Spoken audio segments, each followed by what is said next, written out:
Ya. Ya, ya. Untuk hari ini sampai dengan pukul 11.30 ya. Hari ini adalah H-3 angkutan Lebaran 2024 atau tepatnya pada hari Minggu 7 April 2024 itu penumpang yang berangkat sebanyak 1.347 orang.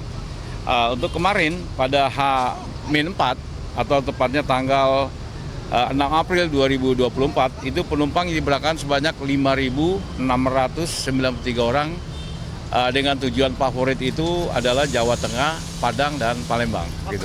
Apakah hari ini yang terpadat atau diperkirakan masih akan ada lagi?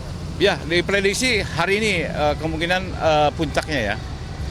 Diperkirakan sesuai dengan survei dari Kementerian Perhubungan bahwa untuk mudik Lebaran tahun 2024 ini mengalami peningkatan yang cukup signifikan. Diperkirakan hari ini bisa mencapai 7.000 lebih ya untuk penumpang yang melakukan perjalanan antar kota ke Sumatera maupun Jawa. Rute yang terpadat Pak, bis mana aja Pak? Rute favorit itu adalah Jawa Tengah, kemudian Padang, kemudian Palembang gitu. Pak, kemarin sempat ada. Ya, memang karena adanya one way di tol Cikampek, Cipali, sehingga kan bis itu kan kembali harus melalui jalur reguler ya, jalur Pantura. Kemarin ada keterlambatan antara 3 sampai 5 jam tiba kembali di terminal. Namun untuk semua penumpang semua terangkut dan tidak ada yang terlantar ya, semua bis diberangkatkan. Bis yang tidak datang kita ganti dengan bis bantuan gitu. Ya, ruang tunggu kita sudah direvitalisasi ya, yang lebih bagus supaya penumpang lebih nyaman. Kemudian kita juga tambah dengan ruang tunggu tambahan. Ruang tunggu tambahan kita siapkan juga di situ hiburan musik ya, supaya masyarakat yang menunggu tidak jenuh, sehingga dia sambil menunggu kendaraan yang mengangkut mereka begitu. Bis tambahan itu yang menyediakan adalah perusahaan PO Bus. Jadi memang kalau seluruhnya di DKI Jakarta itu ada 150 lebih ya bis bantuan yang disiapkan. Nanti kita tinggal melihat kebutuhannya berapa. Ya, karena memang dari tanggal 5, 6, 7, 8 April 2024 itu tiket khususnya yang tujuan-tujuan yang populer ya, seperti Jawa Tengah, Padang, Palembang, itu memang sudah habis yang melalui tiket online. Tapi jangan khawatir, perusahaan PO Bus itu menyiapkan bis bantuan di terminal, tapi mereka harus datang langsung ke terminal. Nanti akan disiapkan bis bantuan sesuai dengan tujuan mereka masing-masing gitu. Gimana?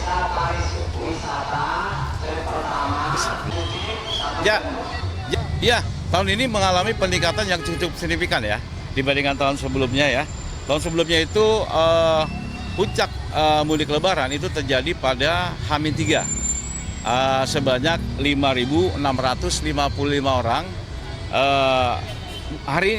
Untuk tahun ini diperkirakan akan terjadi juga pada H-3. Kemungkinan akan bisa mencapai 7.000 orang gitu.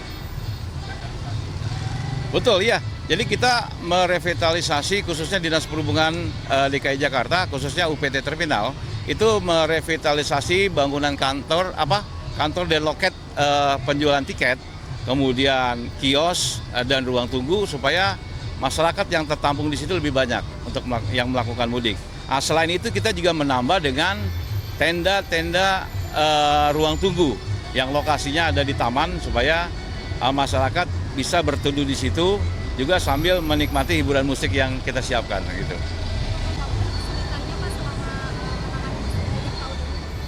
Alhamdulillah semua berjalan lancar ya sampai saat ini. Cuma hanya keterlambatan bis tiba saja, makanya kita antisipasi ya apabila tibanya terlalu lambat, makanya kita langsung keluarkan bis bantuan supaya penumpang itu tidak menunggu terlalu lama di terminal gitu.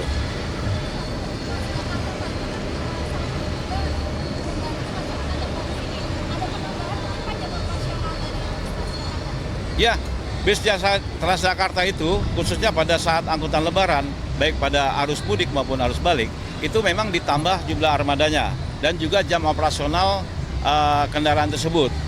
Itu karena yang reguler itu kan sampai jam 12 malam ya. Nanti ditambah dengan angkutan malam hari sampai dengan jam 5 pagi. Kemudian jam 5 pagi dilanjutkan lagi dengan yang reguler. Jumlah armadanya juga ditambah supaya kan masyarakat yang nanti mungkin kembali dari mudik, dia juga pada jam-jam rata-rata kan dini hari, dia bisa menggunakan jasa angkutan bis Transjakarta gitu. Sampai selesai arus mudik Lebaran. Jadi sampai dengan tanggal 18 April 2024. Untuk armada itu yang kalau saya informasikan dari Transjakarta itu ada penambahan sebanyak 15 unit Transjakarta. Jadi rata-rata semua yang bis single ya, gitu. Pak, selain adanya penambahan armada, nanti pada saat arus balik di terminal Bayu ini persiapannya seperti apa? Ya, apabila arus balik, biasanya penumpang itu bis berhenti langsung turunkan penumpang, dia kembali langsung. Jadi dia tidak ngetem lagi. Biasanya kan ada yang dijemput keluarganya atau dia langsung naik taksi online atau dengan angkutan yang lain ya. Ada juga yang turun di jalan biasanya. Ya, tapi kebanyakan ketika kembali itu di terminal langsung sebentar datang langsung berangkat gitu. Jadi tidak berlama-lama lagi di terminal dia. Langsung dijemput keluarga atau dia naik angkutan yang lain. Jadi memang untuk arus balik rata-rata tidak ada kepadatan gitu. Ya. Tidak akan ada secara khusus yang dipersiapkan dari Tapi kita tetap menyiagakan posko ya. Nanti mengantisipasi mungkin ada yang kelelahan, termasuk juga posko pengamanan, posko kesehatan. Kita juga siapkan tim medis ya. Namanya dari kampung halaman dia mungkin lelah atau sakit, nanti akan petugas medis kita yang bantuan dari Dinas Kesehatan maupun Sudin Kesehatan Jakarta Barat serta Puskesmas itu akan standby 24 jam.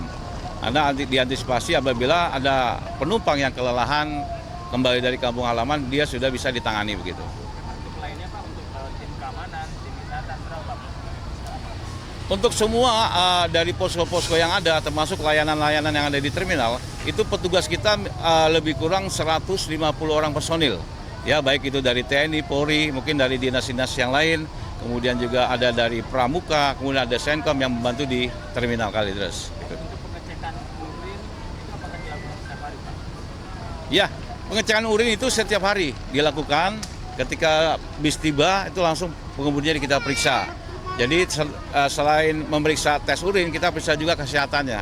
Apakah dia lelah ataukah gula darahnya tinggi, supaya diantisipasi tidak berbahaya bagi keselamatan penumpang yang dibawa begitu. Artinya ketika bis sudah keluar ini sudah layak semua Pak, baik dari armada maupun dari Betul, jadi selain pengemudi yang kita periksa, bisnya juga kita periksa kelayakan jalannya. Kita dibantu dari Kemenhub, Badan Pengelola Transportasi Jabodetabek dan pengujian kendaraan bermotor Kedawang Angke di Sub DKI itu memeriksa kelayakan jalan dari bis yang akan berangkat. Seperti komponen-komponen yang ada pada kendaraan, seperti sistem utamanya, terus sistem penunjangnya, seperti ya sistem rem, kemudi, roda, lampu, itu wajib harus berfungsi semua.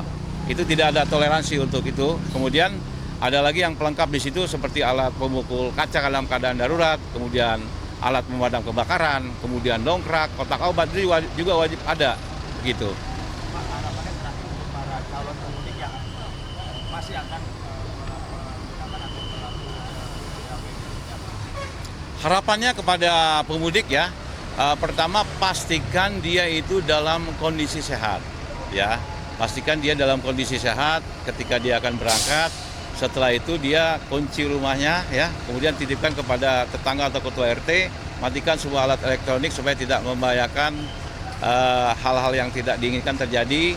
Kemudian dia datang ke terminal ya, datang ke terminal, dia membeli tiket sesuai dengan tujuannya. Kemudian di tempat yang sudah kita siapkan di terminal. Kemudian dia cek apakah tiketnya sudah sesuai dengan keinginannya atau belum. Termasuk juga dicek juga harganya dan jenis pelayanan yang diberikan. Karena berbeda pelayanan kelasnya akan lebih berbeda harganya. Dan juga setelah itu dia menunggunya di ruang tunggu yang sudah disediakan dan mengikuti arahan dari pengurus PU Bus maupun dari petugas terminal. Gitu. Seperti itu tidak boleh. Ya tidak boleh, nanti itu yang akan memeriksa nanti dari pengurus PU Busnya ya, supaya tidak mengganggu kenyamanan dari penumpang yang lain. Memang itu tidak boleh untuk kendaraan hewan gitu ya.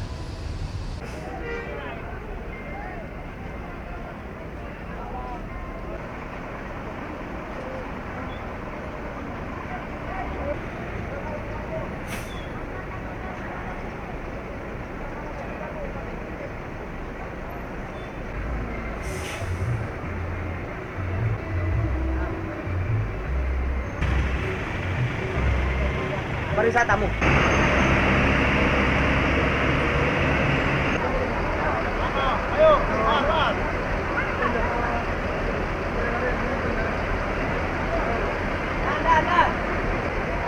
Masih.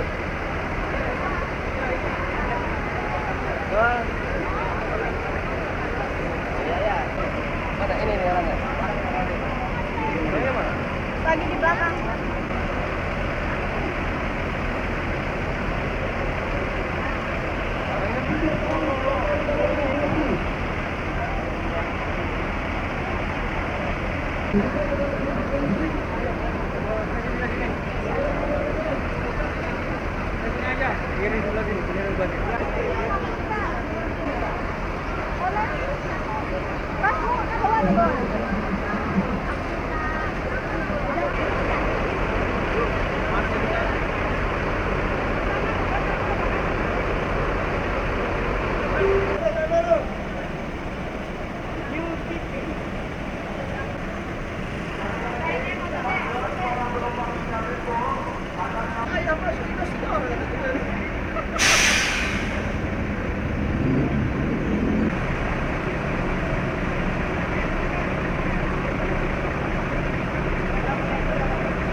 Ini kan tensi tadi 148 ke 106.